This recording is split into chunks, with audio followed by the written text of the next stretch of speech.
प्रदेश में अरावली क्षेत्र में अवैध खनन के खिलाफ विशेष अभियान शुरू होगा। खान, वन, राजस्व, परिवहन और पुलिस विभाग द्वारा चलाया जाएगा संयुक्त सघन अभियान। मुख्यमंत्री भजनलाल शर्मा ने आज बैठक में अधिकारियों को निर्देश दिए हैं।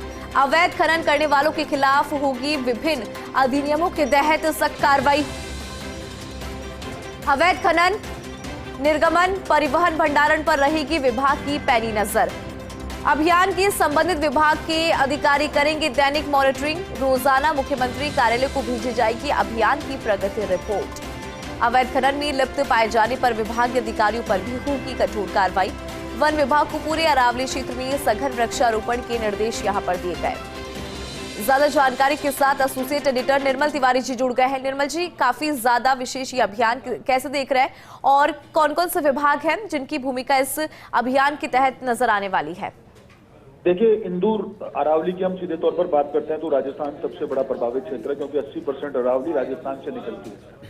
और जिस तरह से सुप्रीम कोर्ट के आदेश थे, उसके बाद केंद्र सरकार ने अरावली क्षेत्र में नई माइनिंग लीज पर रोक लगा दी, तो निश्चित तौर पर राजस्थान जो सबसे चिंतित पक्ष है वो राजस्थान ही है चारों राज्यों के अंदर। और मुख्यमंत्री चूंकि खान मंत्री भी हैं तो इसलिए बड़े संवेदनशील है और उनको पता है कि अरावली को किस तरह से संरक्षित करना है, आम जन के हितों को किस तरह से साधना है और किस तरह से पर्यावरण संरक्षण की दिशा में प्रदेश को आगे बढ़ाना है, ताकि प्रदेश में निवेश का जो माहौल बना है वो भी प्रभावित ना हो, खनन सेक्टर भी प्रभावित ना हो, लोगों के रोजगार भी प्रभावित ना हो और अरावली भी प्रभावित ना हो। यही कारण है कि लगातार बैठकें लेते रहे। लेकिन आज जब उन्होंने बैठक ली तो उसमें निश्चित तौर पर बहुत सारे ऐसे मुद्दे थे जिनको लेकर चर्चा की गई। खासकर एक सघन अभियान चलाने के उन्होंने साफ तौर पर निर्देश दिए और उन्होंने साथ साथ ये भी कहा कि अरावली का जो क्षेत्र है, खासकर जो खनन प्रभावित क्षेत्र रहा है अभी तक, जिसमें एग्जिस्टिंग जो खाने हैं, उस क्षेत्र को भी हरा भरा बनाने के लिए वन विभाग को साफ तौर पर निर्देश दिए कि सघन वृक्षारोपण वहां पर किया जाए, उसके लिए प्लानिंग तैयार की जाए और जैसे अब अगला जो मानसून सीजन है उसमें सघन वृक्षारोपण किया जाए।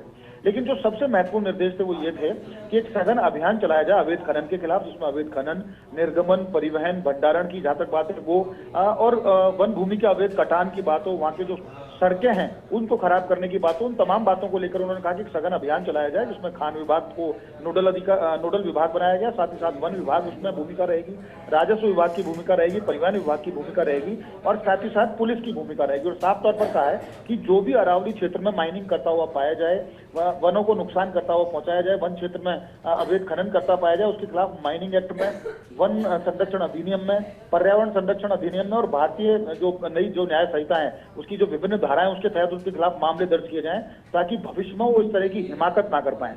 यानी कि अभियान तो प्रदेश में कह सकते हैं कि अवैध खनन के खिलाफ 2 अप्रैल से चल रहा है मुख्यमंत्री के ही निर्देश पर, लेकिन जो आज जो निर्देश जारी किए गए और जिसमें सघन अभियान की जो भूमिका तैयार की गई है, जो टीमें तैयारी की जा रही हैं, वो निश्चित तौर पर अरावली को नुकसान पहुंचाने वाले को बिल्कुल नहीं छोड़ेंगी। विभिन्न धाराओं में मामले दर्ज होंगे और इतने कठोर मामले दर्ज होंगे कि उसमें जो भी वाहन वहां पकड़ा जाएगा, मशीनरी पकड़ी जाएगी, उसको छुड़ाना बड़ा मुश्किल हो जाएगा। बहुत मोटा उसमें जुर्माना किया जाएगा, उसमें FIR दर्ज करने के बाद उनके खिलाफ उनको जेल भी भेजा जाएगा। तमाम तरह के उन्होंने इस तरह के निर्देश दिए और साथ ही साथ कहा कि वो अधिकारी भी कान खोल करके सुन लें जो इस अभियान के अंदर रहेंगे। अगर उनकी तरफ से किसी तरह की लापरवाही पाई गई तो उन अधिकारियों के खिलाफ, उन कर्मचारियों के खिलाफ भी जो संबंधित विभागों के हैं उनके खिलाफ भी कठोर अनुशासनात्मक कार्रवाई की जाएगी।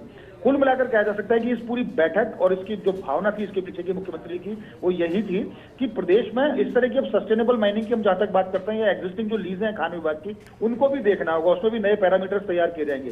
क्योंकि खास बात यह है कि प्रदेश में सबसे ज्यादा अगर मेजर मिनरल की माइनिंग की बात करें तो मेजर मिनरल को लेकर के लीजें आवंटित की गई है, माइनर मिनरल के प्लॉट्स आवंटित किए गए, तो निश्चित तौर पर उनका प्रभाव जरूर पड़ेगा। और प्रभाव पड़ेगा तो कहीं ना कहीं राजस्व अर्जन जो खनन क्षेत्र के द्वारा हम राजस्व अर्जन की बात करते हैं वो भी प्रभावित होगा। तो उन्होंने कहा लेकिन वो सब प्रभावित होगा अपनी जगह है, लेकिन नए रास्ते तैयार किए जाएं, नई योजना तैयार की जाए, सस्टेनेबल माइनिंग को लेकर नई योजनाएं तैयार की जाएं ताकि अरावली भी प्रभावित ना हो और खनन राजस्व भी प्रभावित ना हो। लेकिन इस बात का ध्यान रखा जाए कि सब कुछ प्रभावित हो सकता है, जिसको प्रभावित नहीं होने दिया जाएगा वो है अरावली। तो अरावली के संरक्षण, अरावली के पर्यावरण, अरावली की सुरक्षा को लेकर किसी भी तरह का समझौता बिल्कुल निर्मल जी, यही मोटो है कि इसका संरक्षण। बहुत शुक्रिया निर्मल जी पूरी खबर पर जानकारी और अपडेट के लिए।